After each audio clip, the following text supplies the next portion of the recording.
Hello sa mga Taurus guys. At tingnan natin ang inyong pag-ibig.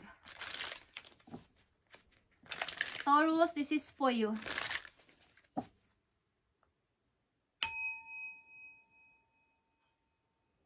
Okay guys.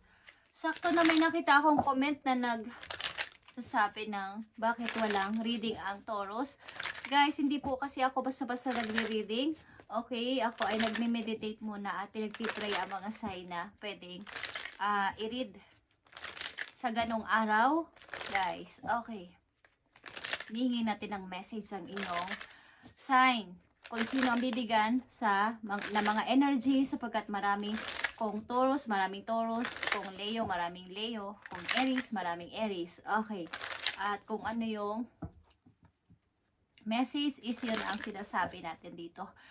Okay guys, para to sa Taurus, message for you. Tingnan natin ang inyong pag-ibig sa mga Taurus na nandito sa reading o bibigyan ng message today. Ito ay dalawang message.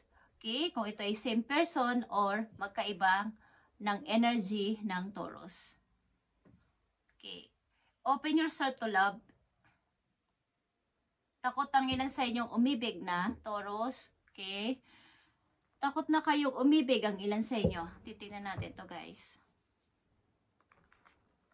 Dapat din yung tandaan muna at ingatan kung sakasakali or malaman.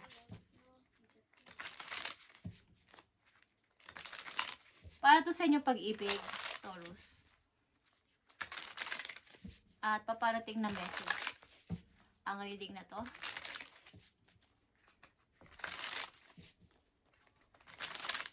Natin. Dapat din yung malaman o tandaan o message sa inyo today. Ito ay November 23 guys na message. Okay. Maniwala ka sa yung right timing, Taurus. Meron ditong parang orasan. Okay. Huwag kayong magmadali.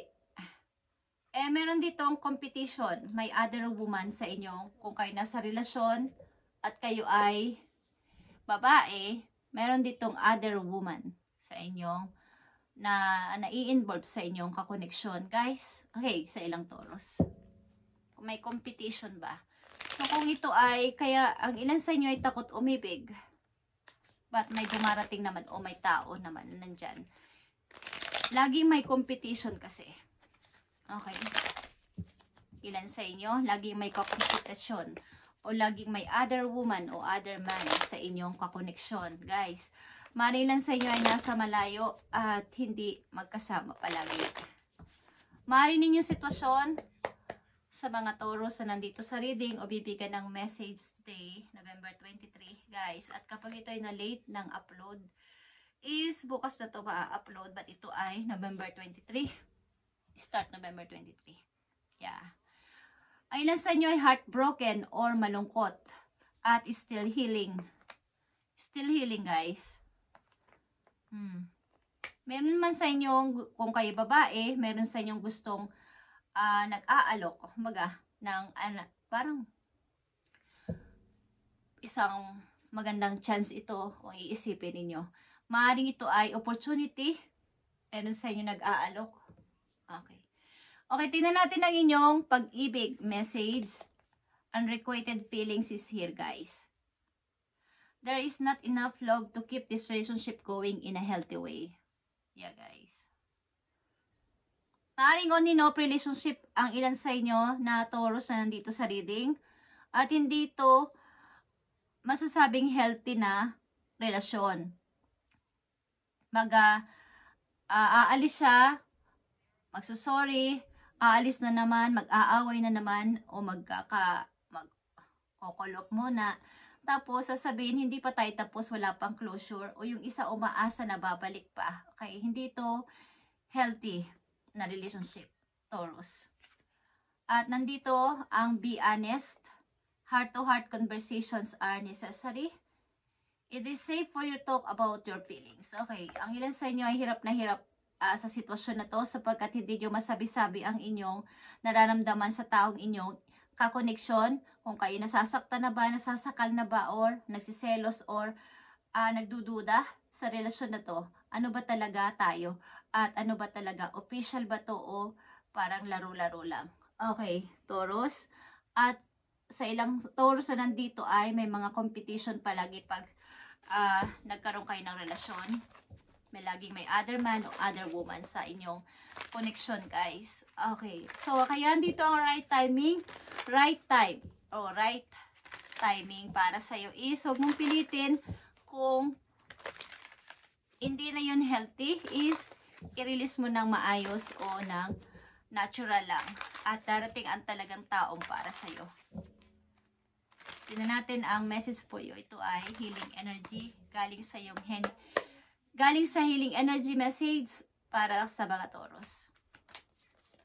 Andito new opening. Okay, Taurus, ito ang a new opening for you. When one door closes, I am confident another will open and it will be for my betterment. I accept that life brings challenges and acknowledge the opportunity and learning they present to me. Serenity comes from within. Okay. Ito na yung para sa inyo ang tuloy-tuloy na paghihiling sa sarili sapagkat ang ilan sa inyo dito ay still parang nasa processing pa lang ng paghihiling pa rin o hindi pa nakakapag-move on ng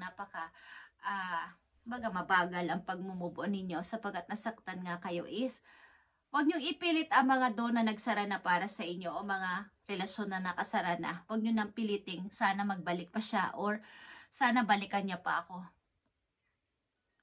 Maging confident ka na mayroong mag-o-open pa para sa'yo. Hindi yung tao na yon, hindi yung kakoneksyon na yon na ikaw ay nahihirapan ang damdamin. Okay, o sinasaktan ka. Lahat na nangyayari sa'yo ay challenges na dapat mong i-acknowledge na ikaw ay may mga matututunan dito at mga opportunity pang darating sa'yo maliban sa pag-ibig na to. Okay, Taurus, at maaaring yung sitwasyon. Yeah. 7 of Swords is here. Ace of Wands and 2 of Pentacles. Ay, guys. Maaaring nga talagang may nagsisinungaling dito at panay lang ang parang take lang ng take. Hindi marunong mag-give. Kumbaga sa isang relasyon dapat ay give and take. Ang tao na to ay take lang ng take sa'yo. Ano mang bagay ito? Ito man ay material o kaya sa inyong emosyon o kaya sa lahat ng inyong mga nakukuha sa buhay ay kinakamkam ng tao na to. Literal man o sa inyong emosyon mismo is nauubos. Nauubusan kayo. Something na word na nauubusan na kayo sa tao na to. Okay? At maaaring may mga nag-o-offer man sa'yo hindi mo ma-accept sapagkat nadidelays dahil sa tao na kakoneksyon mo na to na hindi na to healthy, Taurus. At nandito yun, dumarating ang time na ikaw ay nagja-juggling sapagkat hindi mo alam talaga ang gagawin mo. Dahil nakafocus ka dito. Na baka ito ay hindi pa tapos, baka ito na yung true love ko, baka siya na talaga. Sayang naman kung pakakawalan ko to. So kaya nga nakikita at naririnig nyo ang message na to sa mga ganitong sitwasyon is huwag kayong matakot na mag-open o maghintay para sa bagong tao na inyong makikilala o darating pa sa buhay ninyo. Kung ganito ang inyong sitwasyon, ay kayo ay madidrain dito at mauubusan. Sapagkat ang tao na to ay hindi marunong mag-give. Take lang ng take sa inyo. Okay? Maubusan kayo, maging ito man ay sa money.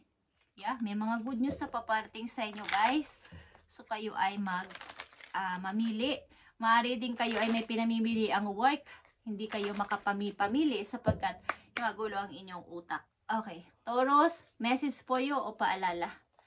Andito ang leadership, Taurus. You have come into your own power. Now is the time to take the lead of situation and be strong. Using the power of intention, be clear with your purpose and define where you are heading.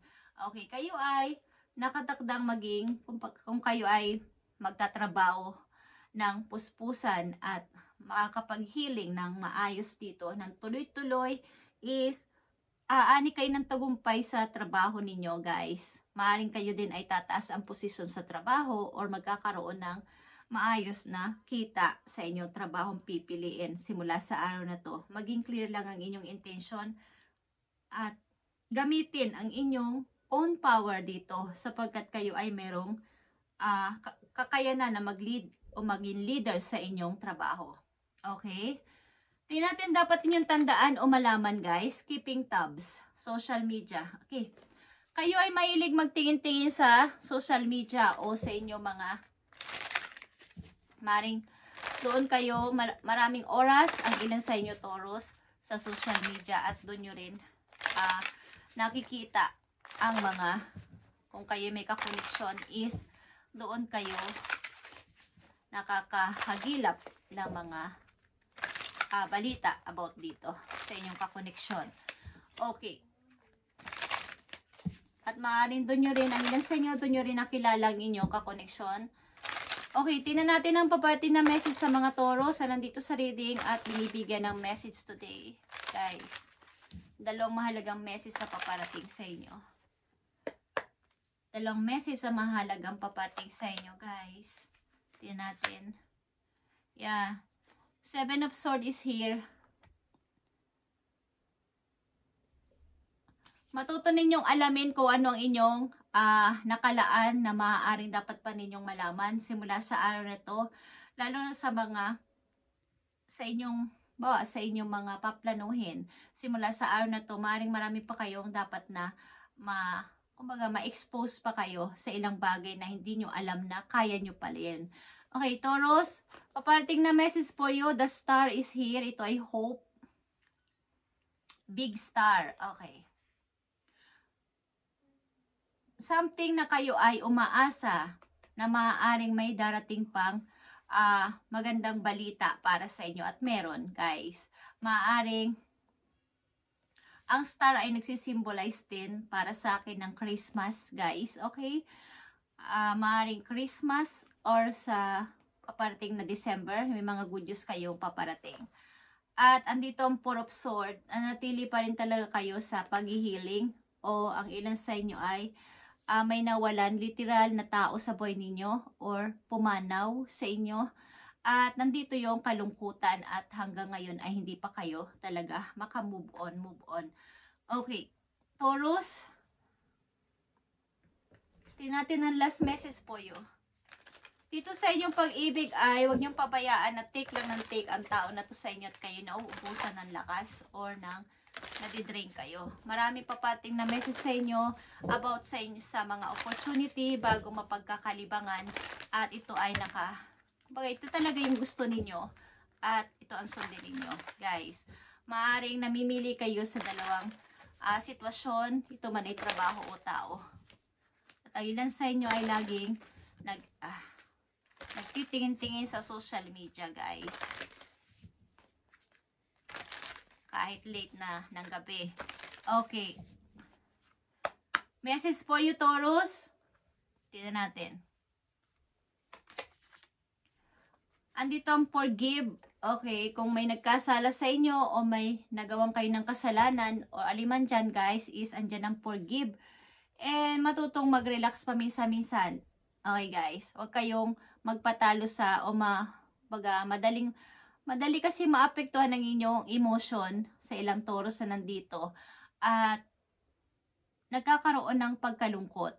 Okay, yung parang apektado palagi ang inyong emotion pag kayo ay merong mga naiisip na malulungkot.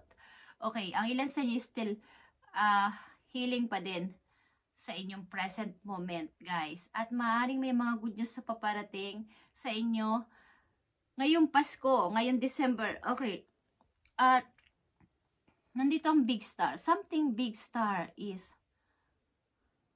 guys. Mayroon kayong hinihingin chance o something na sana kahit minsan ay dumating ito sa buhay ko. Okay, Taurus. At tingnan natin ang pinakalas na message po you sapagkat I'm curious. Okay, Taurus. Hindi nyo masabi-sabing inyong nararamdaman tunay sa inyong kakoneksyon. At maaaring on and off relationship ito at Hindi maiklose-close ng napakadali lang. At huwag niyong pabayaan na baga pag tapos na to, alam nyo tapos na, is i-close nyo na ng tuluyan. Susian na at huwag nang buksan. Sapagkat may bagong door na mag-o-open para sa inyo, bagong pag-asa, bagong tao, bagong mundo ninyo. Okay, Taurus. Tingnan natin ang message for you. Message for Taurus is nakikita nyo ang shift or pagpapalit ng inyong career. Something twist. Have the courage to change course. Continue to grow and embrace learning. Matuto pa ng matuto. Simula sa araw na to, maring kayo ay mahilig magluto. Maring kayo ay magpapalit ng course o ng career o ng inyong pinag-aaralan o tinitrain o you are taking your career in the totally different direction. Ang ilan sa inyo ay ito yung tinapusan, ito yung inyong, kung dito kayo graduate, ito yung ginusto ninyong kurso pero iba ang inyong pinasukan trabaho. But hindi naman yun mahalaga. Kung sa kayo masaya is yun ang nararapat. You've reached the end of the road where you can't continue. Okay, hindi mo, kumbaga yung inyong plano na to is hindi nyo matutupad hindi nyo matutupad hanggat hindi kayo hindi nyo pinagpapatuloy.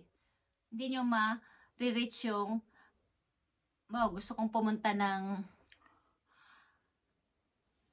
halimbawa lang to guys, okay, gusto ko pumunta ng ganun lugar.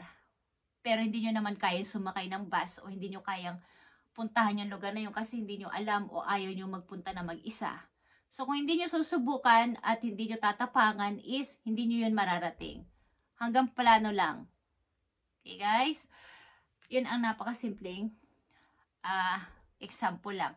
Okay, at tigilan nyo at medyo bawasan nyo ang pagtingin ng napakatagal na oras sa social media, ilan sa inyo. Okay, kung gusto nyo lang naman. At kapag kayo pumasok sa relasyon, maaaring laging may competition. Kung tapos ng isang relasyon ay hintayin nyo ang para sa inyo, believe in a right timing guys. Huwag nyo ipilit ang door na nag-close na. May bagong door na mag-o-open para sa inyo. At ilan sa inyo ay magpapalit ng career o ng kurso. Ito man ang inyong course na tinapos pero iba ang inyong papasukan trabaho is okay lang naman yun guys. Okay, kayo ay maaaring tagapagluto o magluluto or parang nagkukook sa isang restaurant. Okay guys, thank you guys. Thank you Taurus and God bless sa inyong lahat guys. Sa inyong, ito ay November 23, 2025. Okay guys, thank you and God bless.